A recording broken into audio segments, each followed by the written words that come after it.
Tema del día de hoy, como enviaron en la comunicación, es Venezuela 2024, nuevas implicaciones para Estados Unidos y América Latina, puesto que principalmente debido a la emigración de venezolanos alrededor de la región, además de las implicaciones que tiene la situación de Venezuela en la agenda de política exterior de muchos países en el hemisferio occidental, es un tema de importante análisis. Ahora bien, vamos a comenzar la clase con un breve recuento de lo que es la situación en Venezuela, un poquito de historia brevemente, en cuanto muchos de ustedes no son venezolanos y los que tengan conocimientos de Venezuela probablemente son básicos. Vemos que Venezuela es una de las repúblicas que nacieron en el siglo XIX, después de la independencia del Reino de España. Vemos Venezuela durante el siglo XIX, hay que resaltar, hacer énfasis en que era un territorio donde los regionalismos eran muy marcados por muchísimos factores. Uno de ellos es la geografía venezolana. El país estaba pobremente conectado. De hecho, los primeros grandes proyectos para unificar el territorio de Venezuela tuvieron lugar a finales del siglo XIX. Esto, por supuesto, no terminó ahí, se continuó sobre todo en el siglo XX. Entonces, esa geografía, la dificultad para acceder de un lugar a otro, fomentaba los regionalismos en cuanto había una interacción entre un territorio y otro dentro de Venezuela que era lenta e inadecuada. Y ya a partir del siglo XX vemos que la interacción entre las distintas regiones de Venezuela fue superior y el país empezó a unificarse notablemente en todos los ámbitos: cultura, economía, el ámbito social, etcétera. Además, al igual que el resto de América Latina, tenemos también una herencia caudillista importante, y también hay que resaltar que las guerras hicieron que el territorio que hoy es Venezuela perdiera una parte importante de su población durante dicho periodo. Es un factor muy importante para comprender el siglo XIX. Hubo constantes guerras y podríamos también decir que en lo económico, en general, fue un país muy inestable, así como en lo político. Diríamos que la economía, en las épocas que marchó bien durante lo que fue el siglo XIX, fueron periodos por lo general muy cortos. Más fueron los años de crisis y turbulencia que los años de prosperidad económica o, digamos, relativa estabilidad en este periodo, y de alguna forma esto es antecedente de lo que es Venezuela hoy. Pues, según el historiador Mariano Picón Salas, Venezuela entró al siglo XX después de la muerte del expresidente Juan Vicente Gómez. ¿Qué quiere decir esto? Que Venezuela entró en el siglo XX, según la interpretación de este eminente analista cultural, historiador, casi a finales de la década de los 30. Es decir, durante ah, las primeras décadas del siglo XX era como si todavía el país estuviera en el siglo XIX. Y hay que resaltar que el país experimentó tasas de desarrollo económico y urbanización sin precedentes, pasó a ser uno de los países generalmente más pobres en la América del Sur, a ser uno de los países más ricos en un corto periodo de tiempo. de la ruralidad, Venezuela pasó a ser uno de los países más urbanizados en América Latina. Uno de los aspectos claves en este proceso, lógicamente, fue la producción petrolera.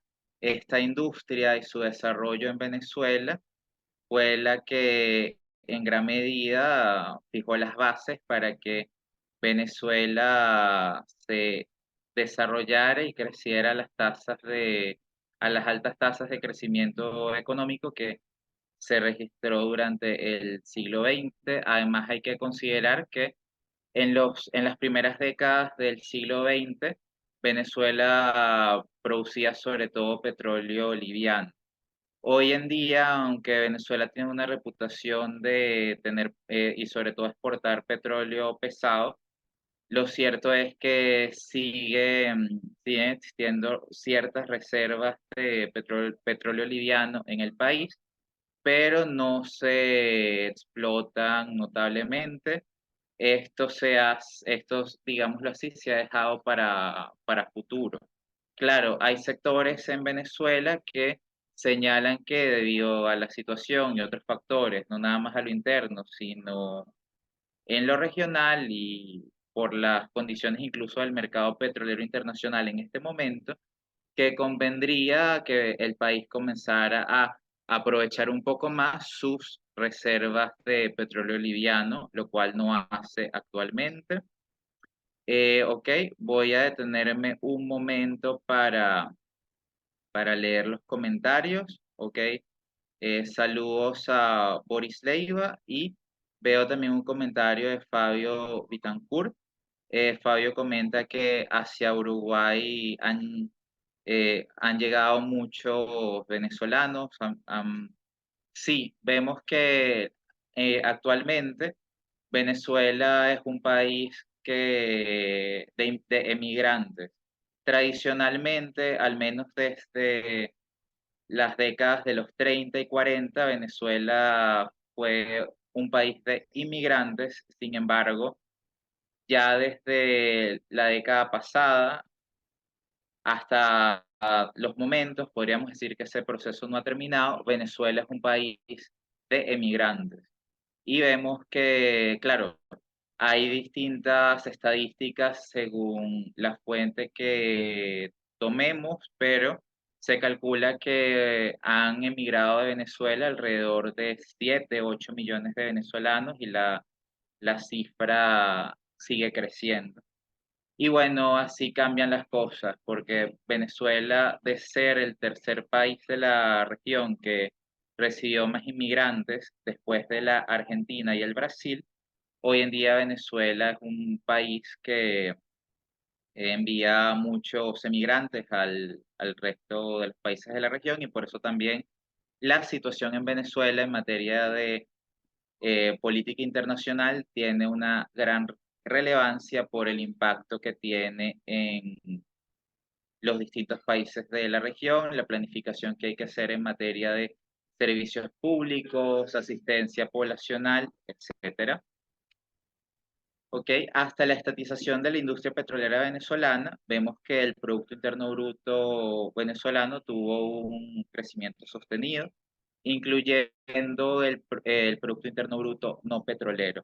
Hay quienes dicen, y esa es una discusión frecuente, que Venezuela no supo aprovechar adecuadamente su boom petrolero, pero eso no es del todo así. Sobre todo si vemos que durante mucho tiempo la economía y todos los sectores no petroleros del país estaban creciendo sostenidamente. Vemos que es a partir de la década de los 80 principalmente que ya hay una disparidad en ese sentido. Desde mi óptica personal como investigador, yo podría decir que el petróleo sí se aprovechó, sí se sembró, incluso, digámoslo así, entre las personas, no nada más en Venezuela, sino en la región que estudian el proceso histórico y político venezolano, está la frase sembrar el petróleo.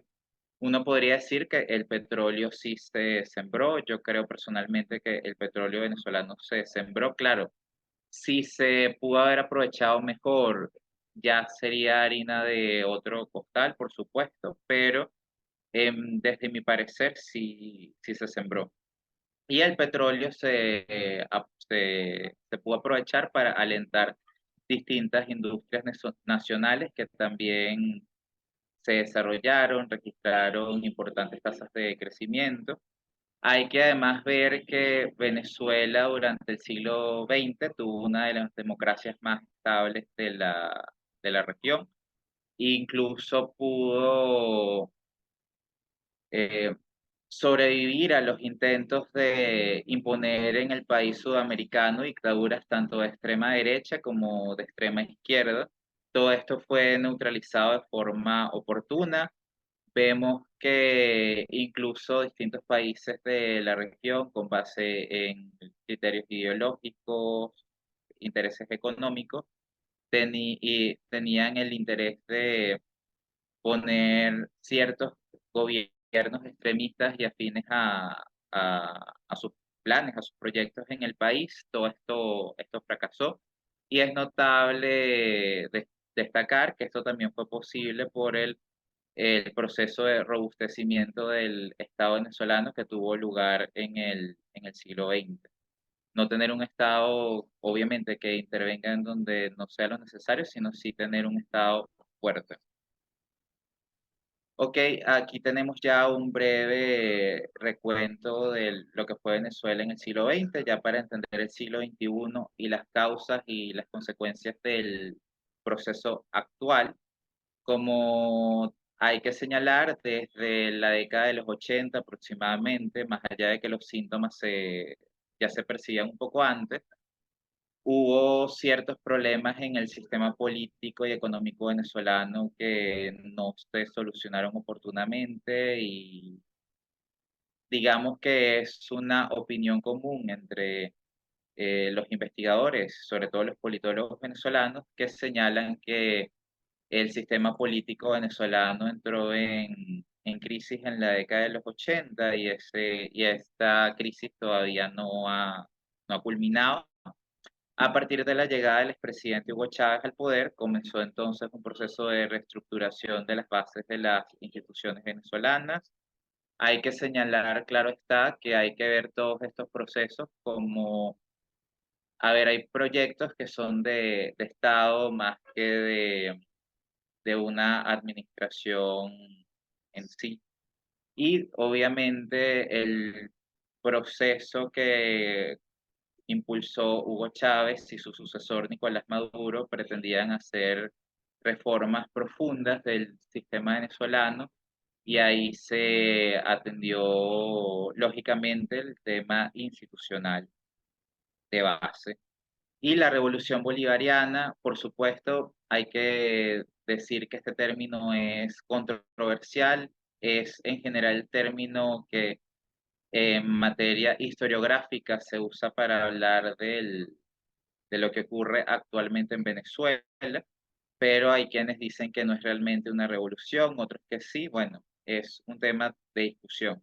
Ok, durante sus primeras etapas vemos que la revolución bolivariana, que es el término más aceptado, más común, incrementó la intervención del Estado en sectores estratégicos. Incluso vemos que hasta hace no muchos años las importaciones públicas superaban considerablemente a las privadas. El gobierno además se enfocó mucho en programas de asistencia social. Acá hay que señalar además que en comparación a los años 90, el barril de petróleo incrementó su valor considerablemente y eso fue también lo que permitió la viabilidad de todos estos programas de asistencia social que justificaron en gran medida la popularidad del gobierno de Hugo Chávez. Es decir, porque había en la época de oro de la Revolución Bolivariana el dinero para asistir a la población, incluso existieron importantes proyectos y programas para la asistencia en salud de la población, no solamente en el país, sino en otros países en caso de que algún venezolano tuviera enfermedades que no podían recibir tratamiento en, dentro del país. Entonces, todas esas cosas hay que tomarlas en cuenta para comprender, o sea, lo que ha sucedido en el país. Además, tenemos una administración pública que se expandió demasiado, mucho más allá de sus posibilidades, y no fue hasta este enorme proceso de emigración de muchos venezolanos que se ha, digámoslo así, mitigado un poco la sobrecarga que ha tenido la administración pública porque están contratadas y en nómina muchas más personas de las que el sistema actualmente tiene la capacidad de atender en materia de sueldos, prestaciones, etcétera. No hay los fondos por un sinfín de razones y todo eso influye en lo que estamos viendo hoy en día y lo que pasa en la región con las implicaciones que eso tiene, como se dijo inicialmente. En esta fotografía traída, aquí está la fuente, vemos al expresidente argentino con el expresidente venezolano Hugo Chávez. Hay aquí que señalar que sobre todo durante los primeros años de la Revolución Bolivariana, esta tuvo una importante popularidad tanto en la región como en el mundo. Venezuela sobre todo era una referencia de los movimientos progresistas como sinónimo de hacer las cosas bien, sobre todo en materia social, para ayudar a los sectores necesitados, etcétera. Y aunque las relaciones económicas de Venezuela con los Estados Unidos siguieron siendo de suma relevancia, Venezuela comenzó a suscribir importantes convenios de cooperación estratégica con China, Cuba, Irán y Rusia. Esto lo vimos ya en los primeros años del gobierno de Hugo Chávez y esto además demostró un cambio de la agenda en lo que es la materia internacional. Además, en este orden de ideas, es importante hacer énfasis en lo que fue la suspensión de los convenios militares con Estados Unidos en el año 2015, lo cual además tuvo su antecedente en el año 2004 con el desalojo de la representación militar estadounidense en lo que es Fuerte Tiuna. Fuerte Tiuna, para quienes no saben, es una eh, localidad ubicada al sur de Caracas, en un punto estratégico porque es el asentamiento de las fuerzas militares en el país. Más allá de estar al sur de la ciudad, la ubicación es relativamente céntrica y permite trasladarse a cualquier parte de la ciudad en poco tiempo. Y bueno, acá tenía su oficina Estados Unidos como principal asesor en esta materia del Estado venezolano y poco a poco todo esto fue siendo reemplazado por otros países, los nuevos aliados de Venezuela en la medida que iba pasando el tiempo. Aquí hay que señalar claro que los cambios en materia de política internacional, política exterior, no los vemos de un día para el otro. Esos son procesos que toman un tiempo. Hay cambios que uno que otro que quizás sí se puedan hacer de forma drástica, disruptiva, pero la mayoría de estos cambios son progresivos, o sea, poco a poco. Y si bien es cierto que con algunos de estos países ya existían acuerdos en áreas puntuales, durante los gobiernos de Chávez y Maduro la cooperación se extendió y profundizó. Hay que entender que la Venezuela del siglo XX, sobre todo a finales, ya era una Venezuela que tenía ciertos enlaces, ciertos nexos, sobre todo con el movimiento de los países no alineados. En los años 90, por ejemplo, se dieron varias reuniones interesantes entre diplomáticos venezolanos y diplomáticos de los países del movimiento de los no alineados. Además, en cuanto a la Unión Soviética y la relación que la Unión Soviética tenía con Venezuela, tenemos que señalar que el posicionamiento del petróleo venezolano en Europa, en cierta medida, dependió de los convenios que Venezuela firmó con la Unión Soviética. Entonces eso hay que tenerlo en cuenta. Más allá de que Venezuela, antes de la llegada de Hugo Chávez, no tenía no tenía importantes relaciones de gran envergadura, digamos, con el mundo no occidental, sí habían ciertos convenios, al menos puntuales, eh, con el mundo no occidental, y eso hay que tenerlo en cuenta. Es decir, la cooperación con dichos países no empezó de cero, era tímida, puntual, pero existía, estaba ahí y ya había una base para comenzar a trabajar y ampliar dichas relaciones. Y América Latina, especialmente países como Colombia, Chile y Perú, han sido estos los países que han recibido una mayor cantidad de inmigrantes venezolanos por distintas razones. Hay similitudes en materia cultural, hay además ciertas condiciones del mercado laboral, de cómo funcionan las cosas allá, y cosas y detalles que atraen a los venezolanos para asentarse en dichos países.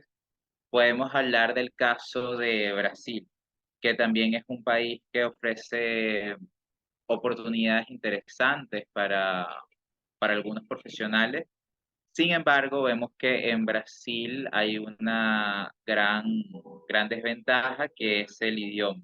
Por supuesto, esto no afectará a todo el mundo. Hay inmigrantes que se pueden adaptar y hasta les encanta la idea de aprender otro idioma.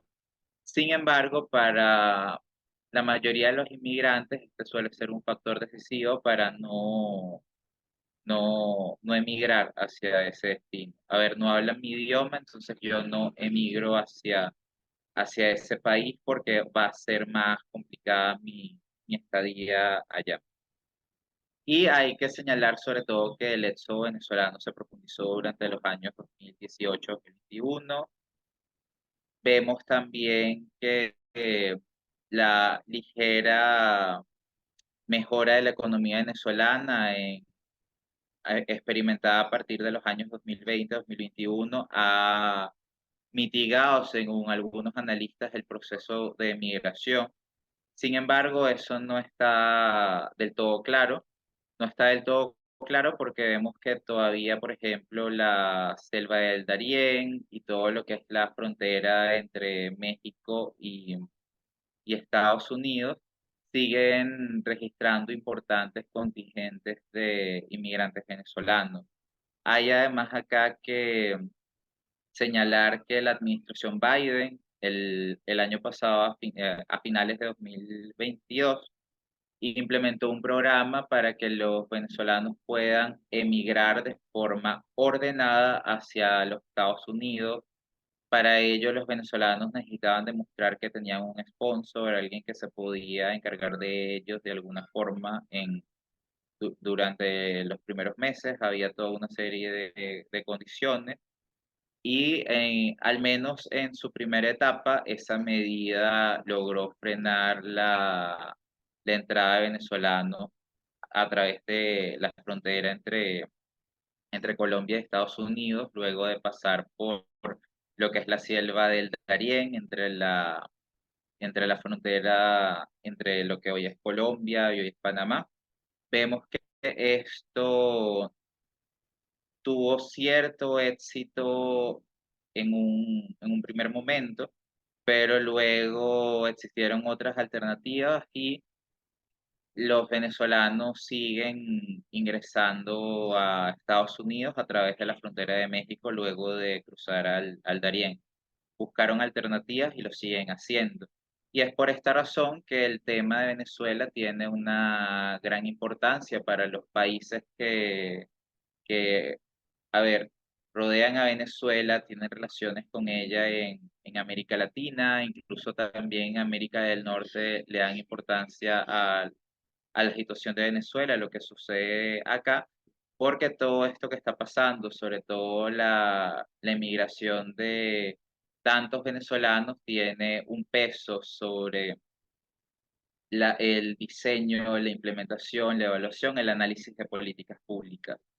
En este orden de ideas, debemos decir que la llegada de estos importantes contingentes de migrantes se tradujo en mayor demanda de servicios, puestos de trabajo, etcétera.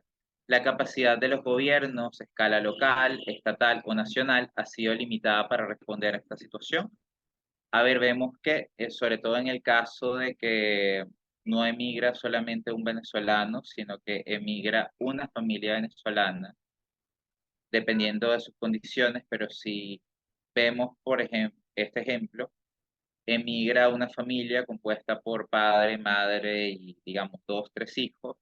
Esto significa que no nada más el padre y su esposa van a tener que buscar trabajo, buscar un alquiler, digamos así, tener una vivienda más o menos adecuada para vivir, para residir, para que sus hijos además tengan la protección de tener un techo que les dé seguridad.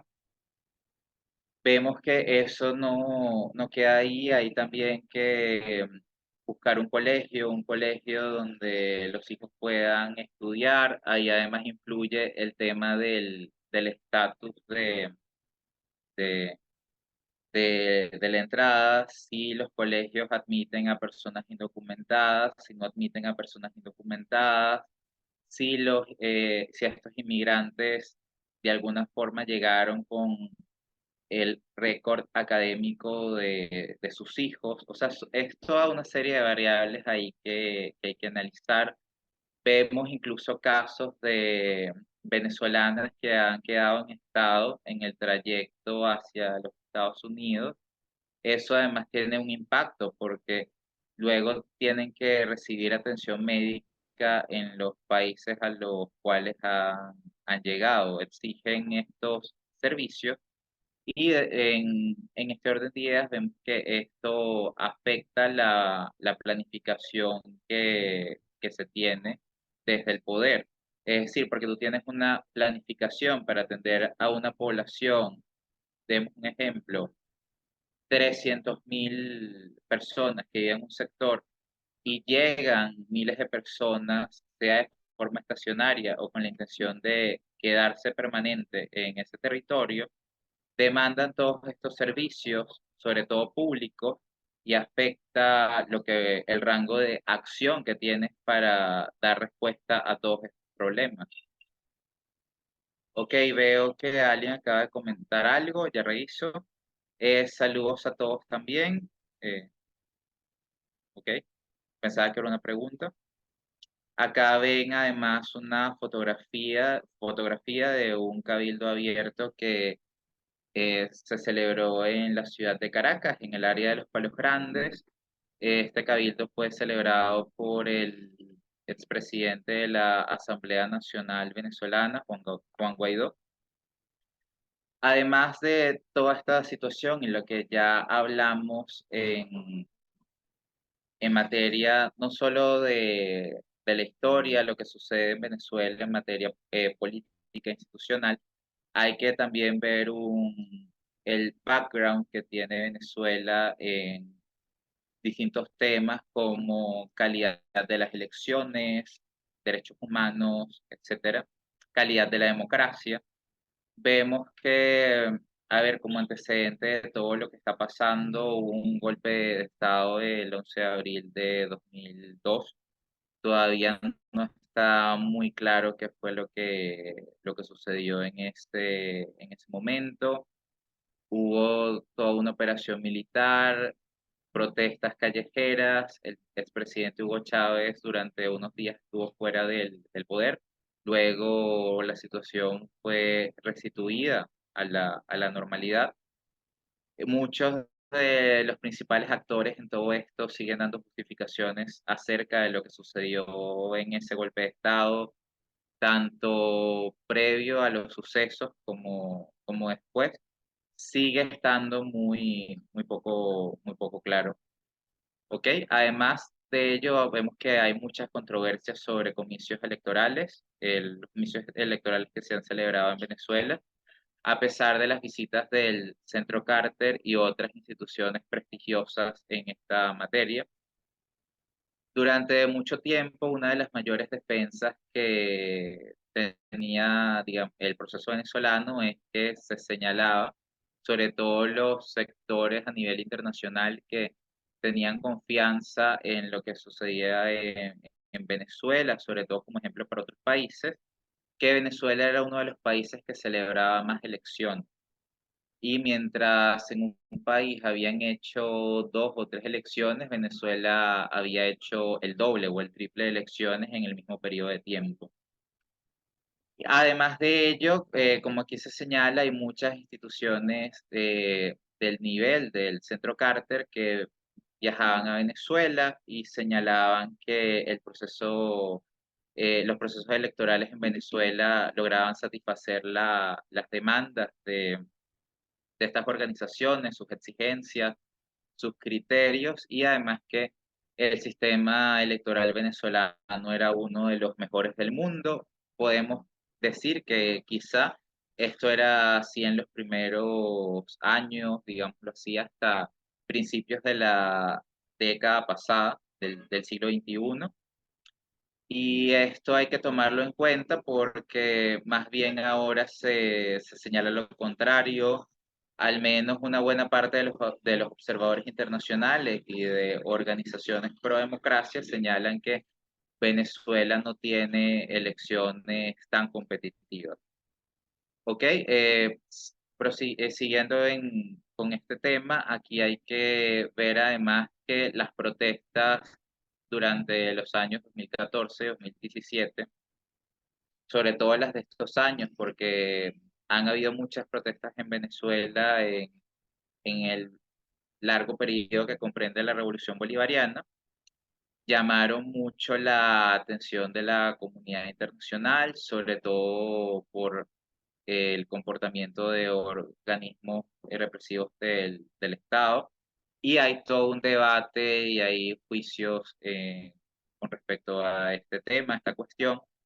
El Estado venezolano alega y en su defensa que la mayoría de los responsables eh, están pagando cargos por sus acciones, que hay juicios que tienen lugar en Venezuela, pero esto es todo un debate que se tiene en materia internacional. Hay juicios que actualmente están en marcha y para opinar con más exactitud sobre este tema hay que esperar a las decisiones que van a llegar los expertos que evalúen todo este tema de haber juicios, pruebas, acciones, datos, etcétera.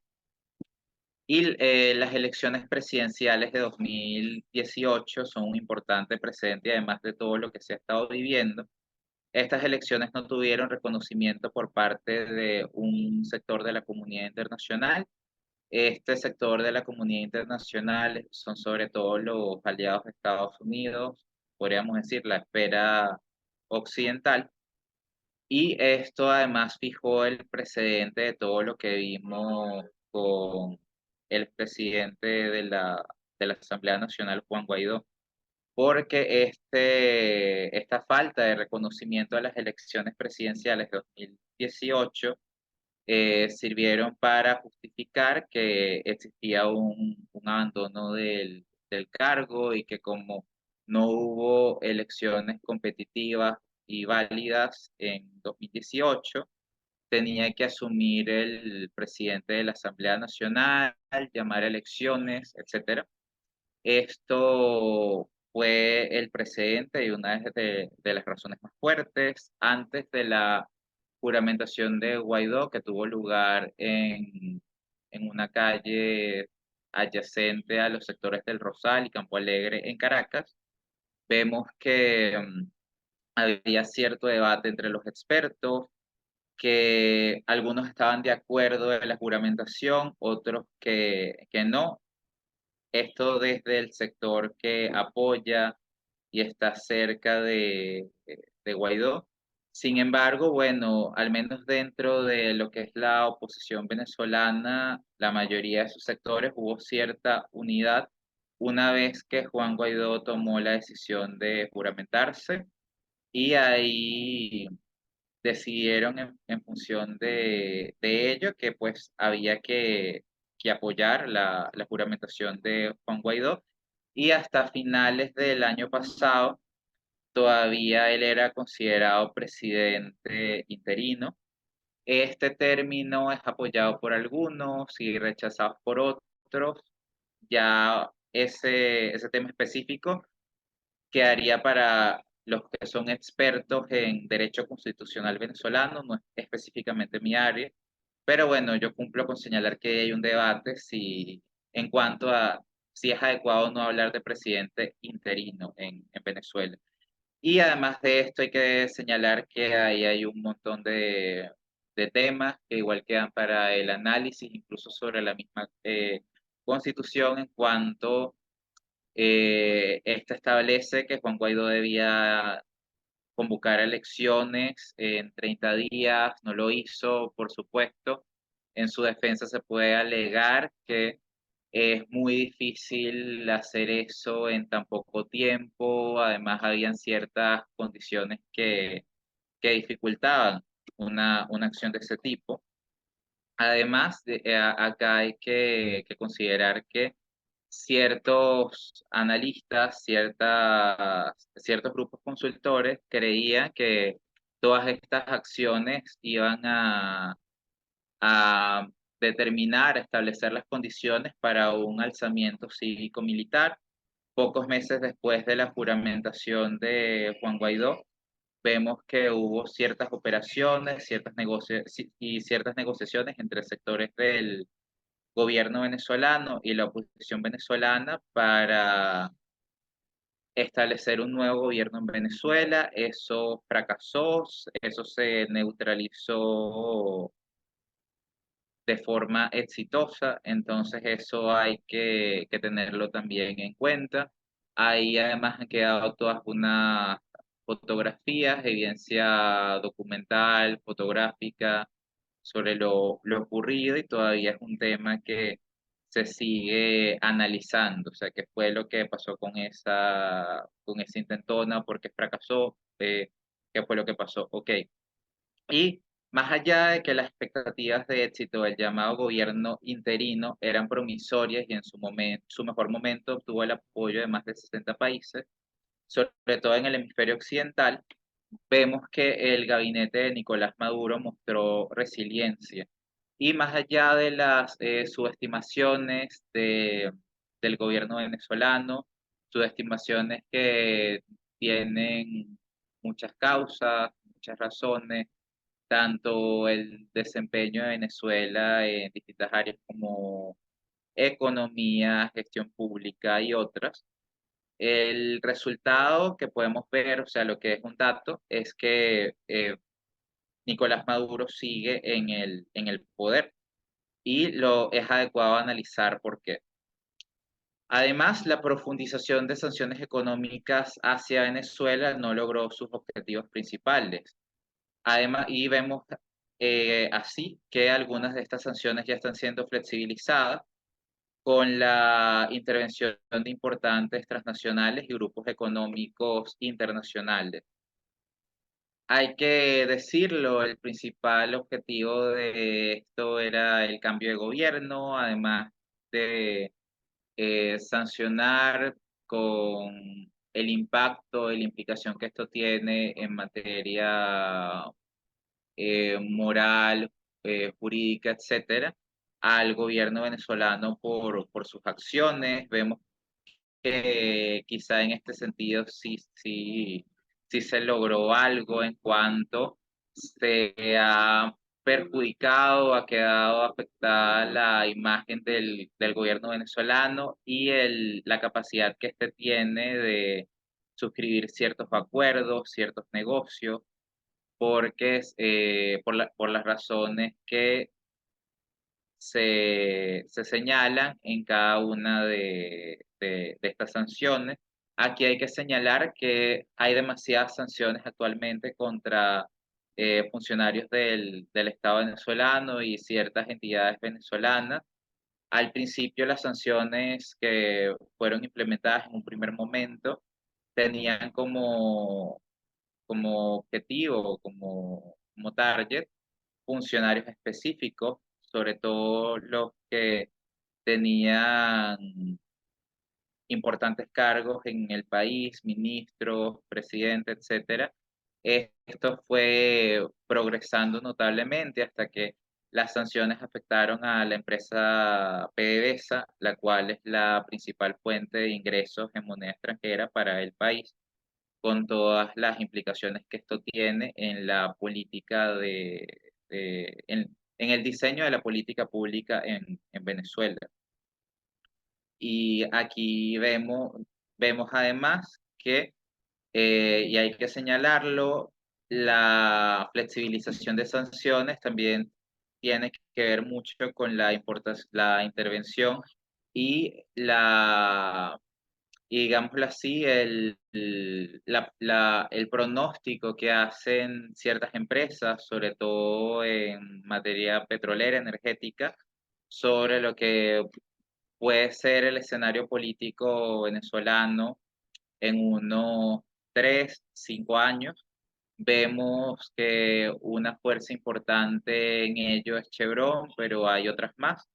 Además que con esta flexibilización de sanciones que ha ocurrido en los últimos meses, hay muchas empresas que están en la lista larga y en cola de espera y señalan que no es del todo justo que se estén dando licencias a algunas empresas para que hagan negocios con Venezuela y a otras todavía no, y de alguna forma también flexibilizar ciertas sanciones a Venezuela, dar licencias a ciertos actores económicos en Venezuela, abre una caja de Pandora, podríamos decir, porque hay ahora una larga lista de espera, sobre todo de grandes empresas en materia energética que quieren o volver a establecer operaciones en Venezuela o ampliarla o llegar por primera vez. Hay hay muchas cosas que ver ahí y cada caso, lógicamente, es específico y merece especial atención. La economía venezolana ha mostrado algunos signos de recuperación, si bien estos han sido modestos. La recuperación, por otro lado, ha sido desigual. Claro, como se dijo, de hecho, hace unos 10 minutos en esta presentación, vemos que los análisis de las principales empresas de consultoría económica señalan que la economía venezolana muestra ciertos signos de recuperación. Y es cierto, pero también muestran que la forma que está teniendo el proceso de recuperación en Venezuela beneficia más a ciertos grupos específicos que a otros. Y eso también es un importante problema porque al ser una recuperación que no beneficia en términos más o menos equitativos, en términos más o menos iguales, a toda la población venezolana, sigue existiendo un importante sector de la población que al tener un importante deterioro en su calidad de vida y no percibir que su situación puede mejorar a corto o mediano plazo, decide emigrar del país y en última instancia cruzar el Darién, cruzar la frontera entre México y Estados Unidos para establecerse en otro territorio, en otra jurisdicción donde creen que pueden tener mayores oportunidades de crecimiento personal, crecimiento familiar, y todo eso hay que tenerlo muy bien en cuenta. Además, todavía no se tiene un estimado aproximado de la tasa de crecimiento de la economía venezolana en 2023, dado que no está del todo claro el impacto que tendría la flexibilización de algunas sanciones a Venezuela durante el último trimestre del año, es decir, el que está en curso. Además, a menudo las empresas especializadas en consultoría económica brindan varios escenarios posibles en sus análisis. Desde mi opinión personal y vistas las acciones de ciertas empresas como Chevron, pareciera que a estas alturas es poco probable que la licencia que esta empresa recibió pueda ser revertida. No lo descarto, pero parece que no va a ser así, o las acciones que están tomando sugieren que no es lo que esperan. Y eso hay que considerarlo, hay que tenerlo muy bien en cuenta. Y según el Centro de Estudios Políticos de la UCAP, una de las principales universidades privadas venezolanas, para la comunidad internacional, las residentes primarias opositoras y las elecciones presidenciales de 2024 pueden significar una ventana de oportunidad para seguir impulsando la democratización en el país y contener el flujo migratorio venezolano. Y hasta ahora la mayoría de las normalizaciones se han dado en aspectos administrativos, técnicos, consulares y diplomáticos. Y claro, además en esto tenemos que ver que aquellos países, estados que decidieron no reconocer a Venezuela como un gobierno legítimo, esa acción que tomaron ha afectado en gran medida las relaciones entre Venezuela y dichos países, y eso ha tenido implicaciones incluso para los venezolanos que viven en esa jurisdicción.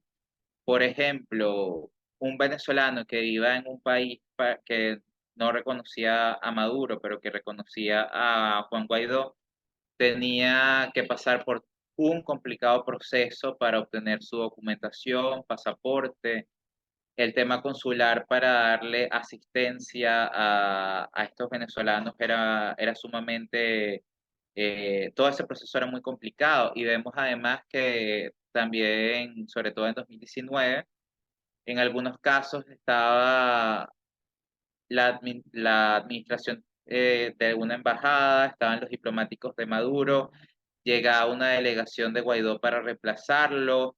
Entonces todo eso también generó un montón de circunstancias, de situaciones que le causaron muchos problemas, un enorme daño a la población venezolana que vive en esos países, y vemos que además ha pasado mucho tiempo. Entonces, obviamente se tomó esa acción en un momento esperando que podía dar resultados importantes en la salida de Maduro del poder. Eso no ocurrió, pero al final no hay una representación diplomática y hay muchas empresas y personas que están afectadas por que no hay vías formales para canalizar los encuentros en materia social, en materia económica, y esto genera muchos problemas.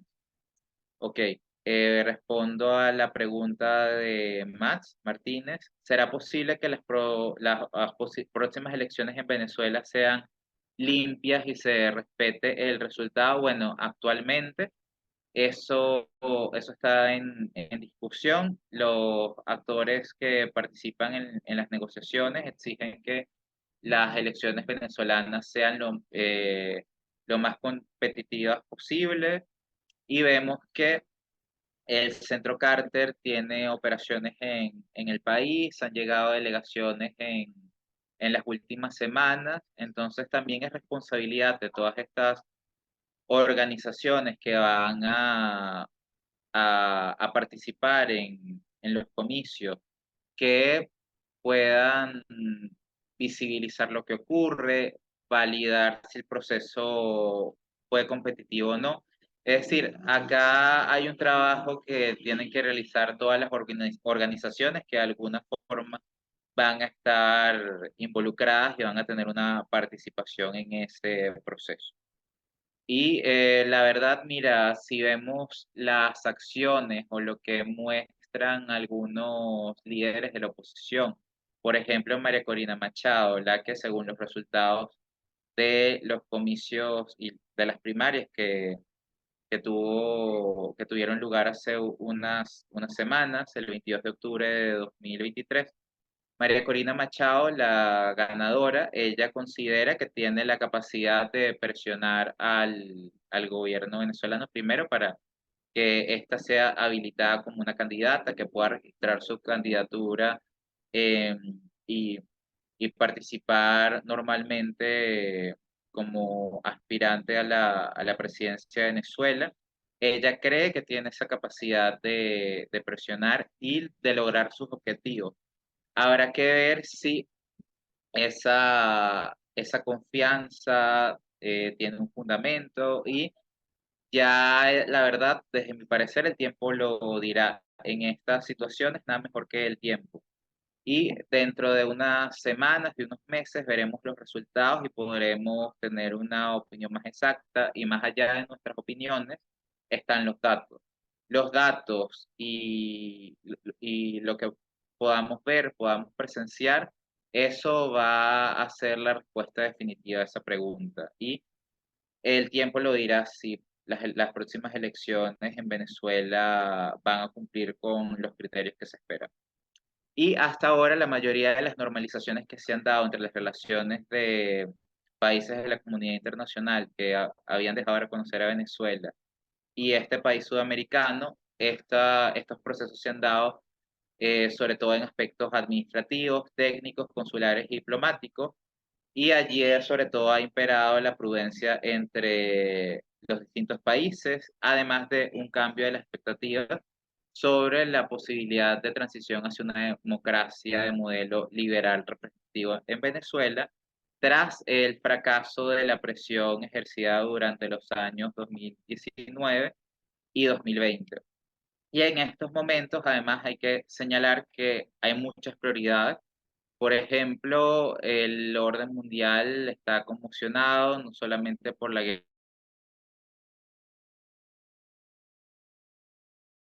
de Taiwán, entre muchas otras cosas que están pasando actualmente. Vemos también la misma situación de Palestina, lo que sucede en la franja de Gaza. Eso también tiene un impacto en que Venezuela haya descendido en el puesto que tenía en la lista de prioridades de las principales potencias. Además, los sectores de la oposición que han esperado que la presión de la comunidad internacional sea determinante en el cambio político interno, se topan con un nuevo panorama en donde las grandes potencias tienen asuntos más urgentes que resolver y atender, incluso en sus propios países. Tenemos el caso de Estados Unidos, por ejemplo. El año que viene no nada más es un año electoral en Venezuela, sino también es un año electoral en los Estados Unidos. Y eso también afecta en gran medida lo que vaya a ocurrir. Es decir, hay expectativas de que Trump pueda volver a a la presidencia, eso no está del todo claro. Además, ahí sabemos cómo es que opera todo el sistema político estadounidense, además toda la organización que tienen las elecciones allá, el Consejo Electoral, etcétera.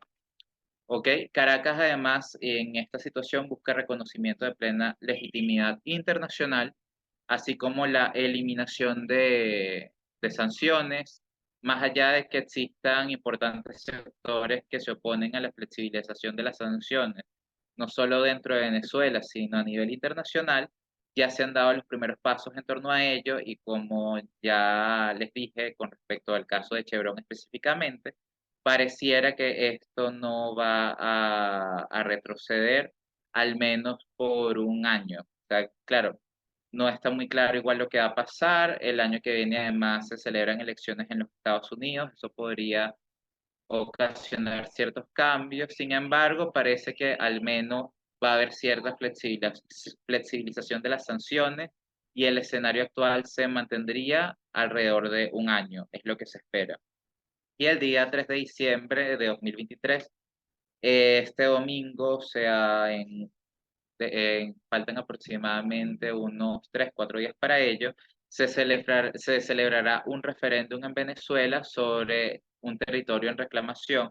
Para los que no saben, el área del Esequibo, no todo el área de la Guyana Esequiba, sino una parte de ese territorio, Venezuela lo reclama como parte de su territorio.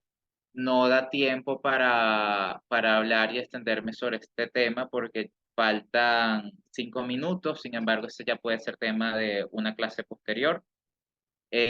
Vemos que este referéndum puede tener importantes implicaciones y no solo a nivel político, sino electoral, social, psicológico y hasta cultural. Hay quienes creen que incluso dependiendo de las circunstancias y lo que pueda suceder, las elecciones podrían o posponerse, adelantarse, suspenderse. Hay muchos rumores con respecto a este referéndum y toda esta campaña que tiene en torno a la reclamación soberana de Venezuela sobre el territorio del Esequibo. Venezuela reclama el ejercicio de soberanía que considera que le corresponde sobre esta región. Y bueno, acá vemos además una foto de Medvedev en Venezuela. Este es un político de suma importancia en la Federación de Rusia. Es ilustrativo en cuanto la cooperación entre Rusia y Venezuela se profundiza cada vez más en el marco del rediseño que ha tenido la política exterior e internacional de Venezuela durante esta etapa que conocemos como la Revolución Bolivariana. Y América Latina debe entender que es probable que la migración venezolana seguirá siendo un desafío para la región. Más allá de que su ritmo podría haber una desaceleración, se espera que el año que viene va a ser más positivo que este en lo económico, aunque tampoco está del todo claro. La economía va a tener un importante crecimiento el año que viene, según los pronósticos. Sin embargo, se esperan tasas de inflación sumamente altas, incluso más altas que las tasas de inflación registradas este año. Es decir, que no está del todo claro hasta qué punto va a mejorar la economía y hasta qué punto la mejora de la economía venezolana se va a traducir en una mejora de las condiciones de vida de los sectores más desfavorecidos, vulnerables, pobres. Y la reunión de los presidentes Gustavo Petro y Nicolás Maduro es sumamente importante además para que ustedes lo analicen, lo consideren. Hace unas semanas estos dos presidentes, estos mandatarios se reunieron en Caracas y elaboraron una propuesta conjunta para mejorar las condiciones de la población colombo-venezolana y comenzar a mitigar el ritmo del éxodo hacia la selva del Darién, camino a los Estados Unidos. Incluso Petro señaló que buena parte de esta población que hoy emigra desde Venezuela hacia los Estados Unidos tiene probablemente abuelos de Colombia cuando la situación en Venezuela era mejor en lo económico, muchos inmigrantes provenientes de Colombia se asentaron en el país. Y como saben, todo es pendular. A veces la situación es más favorable, es mejor en un determinado país y luego las cosas cambian. Y bueno, esto y esta reunión hay que tomarla en consideración, analizarla muy bien por las implicaciones que puede tener. Esta propuesta conjunta para mejorar las condiciones de vida de la población colombo-venezolana, que conlleva lógicamente una mayor flexibilización de las sanciones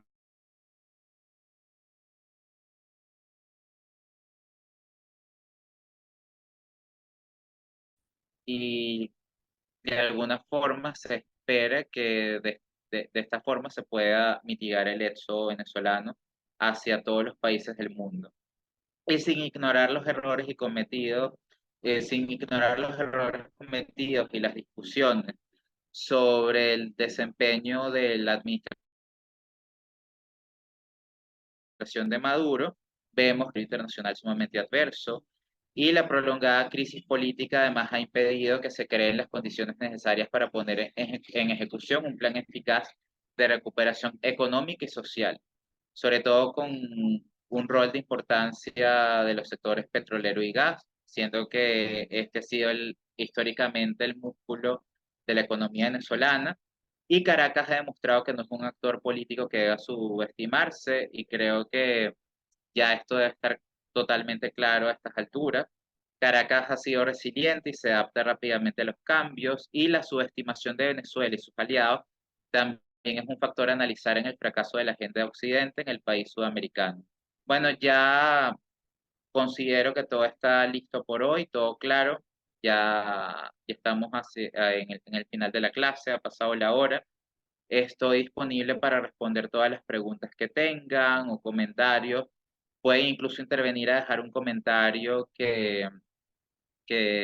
a ver, no necesariamente una pregunta, sino dar su opinión sobre un tema para que no nada más lo escuche yo, sino los otros participantes de la clase. Estoy abierto a eso también.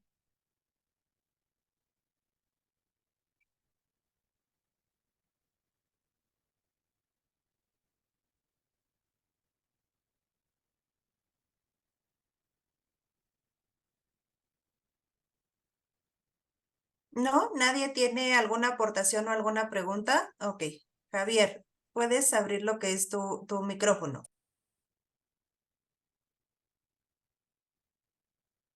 Hola, muchas gracias. Te agradezco mucho y buenas tardes, Vicente. Eh, bueno, me alegro mucho como docente universitario que hayas hecho una exposición muy neutral, ¿no? Porque es un tema político a debate que muchos podemos tener otras ideas de cómo funciona el mundo, ¿no? Te, yo digo al compañero que preguntó, que dice que por qué no son las elecciones libres o democráticas en Venezuela. Yo no sé si estará bien enterado cómo son las cosas, si es que vive ahí y puede certificar que no son limpias, sin necesidad de defender a Maduro, porque no es mi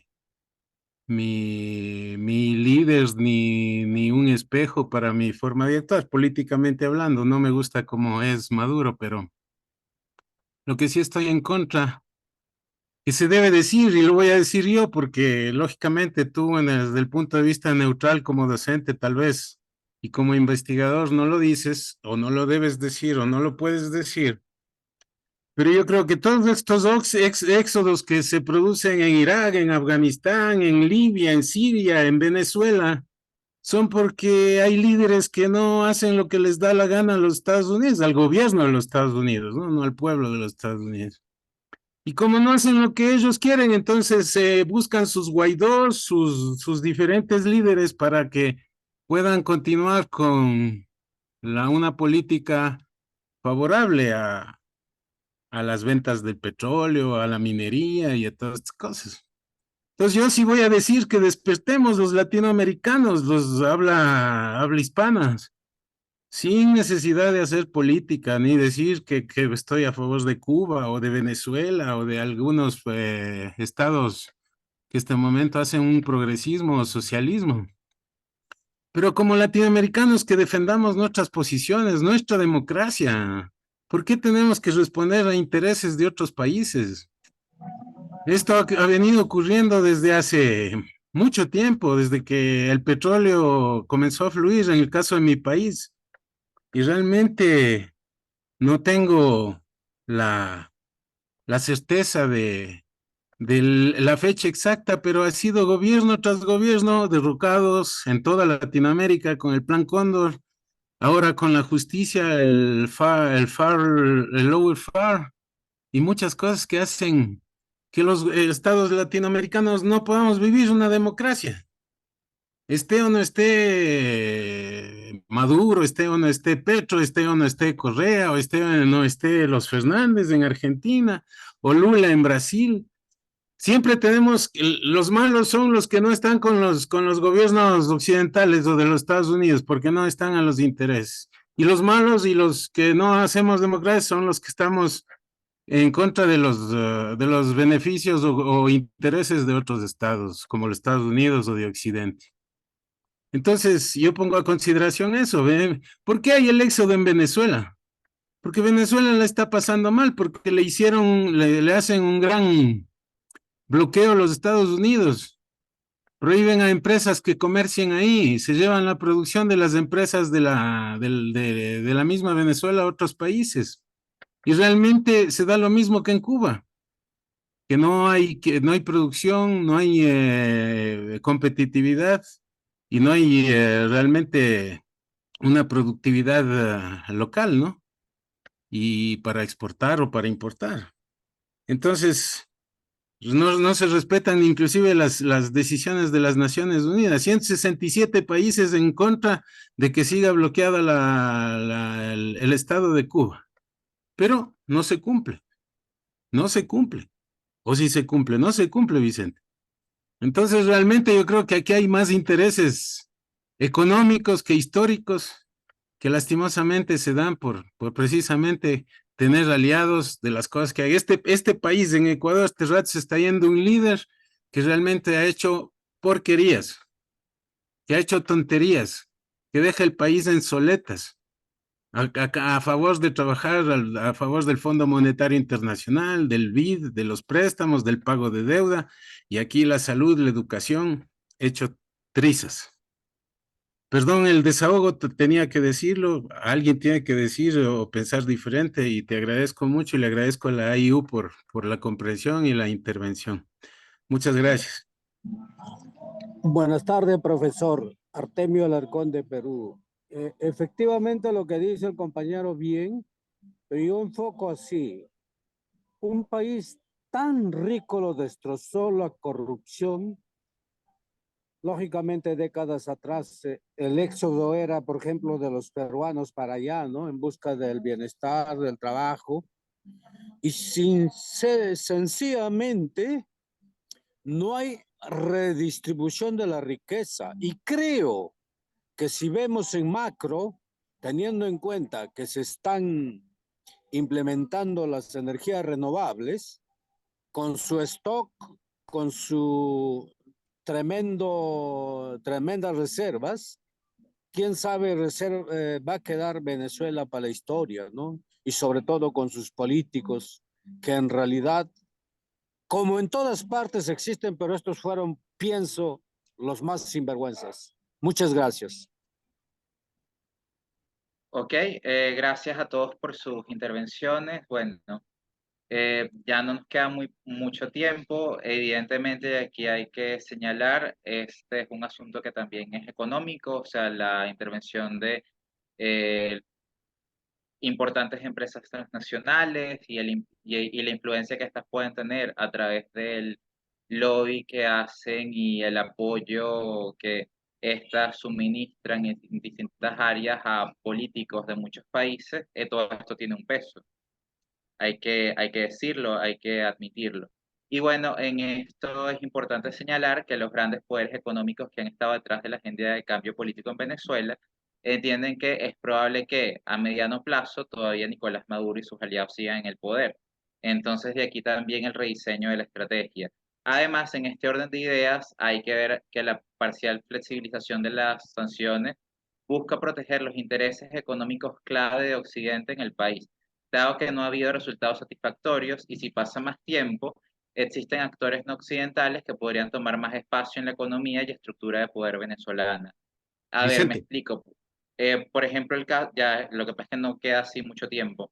Por lo menos el caso de Chevron, al pasar más tiempo y al reducir todavía más sus operaciones del límite al que están, luego el reingreso al país es más difícil porque hay que hacer todas unas inversiones en el mantenimiento de la industria y eso luego es más difícil, más complicado, además de que toma más tiempo. Entonces, todo eso influye y es una verdad que no debe ser ignorada. Todo esto también tiene un fundamento económico. No es el único, hay que ver todos los factores, pero claro que lo hay. Bueno, nos hemos excedido 10 minutos. Estoy encantado en verdad con la intervención de Javier. Le mando un abrazo a todos, concretamente a los que intervinieron, a Artemio Alarcón y a Javier Germán. Y bueno, espero ya que para la siguiente clase podamos tener un poco más de tiempo para intervenir, o sea, como nos hemos ya pasado el tiempo. Y en verdad un gusto y quizás si hacen un comentario de este orden, un poco más hacia el desarrollo de la clase, tendremos un poco más de tiempo para extendernos y responder esto. Quizá me gustaría cambiar un poco más de palabras, escuchar un poco más a Javier pero ya como les comento, nos hemos pasado 10 minutos. Por mí, bueno, muy bien, porque disfruto compartir con ustedes. Esto es algo que me encanta, me llena de satisfacción. Sin embargo, hay un horario que cumplir y que ya está establecido. Entonces, bueno, estoy encantado, ha sido una experiencia satisfactoria. Nos vemos para la siguiente clase. Les avisarán con tiempo. Un abrazo a todos y todas las dudas quedan ya luego para la siguiente clase cuando esté el tema definido, ¿vale? Muchísimas gracias, Vicente, por tu aportación y por tu experiencia. Muchísimas gracias también a los que estuvieron conectados. Que pasen una excelente tarde, noche y les mando un abrazo muy fuerte.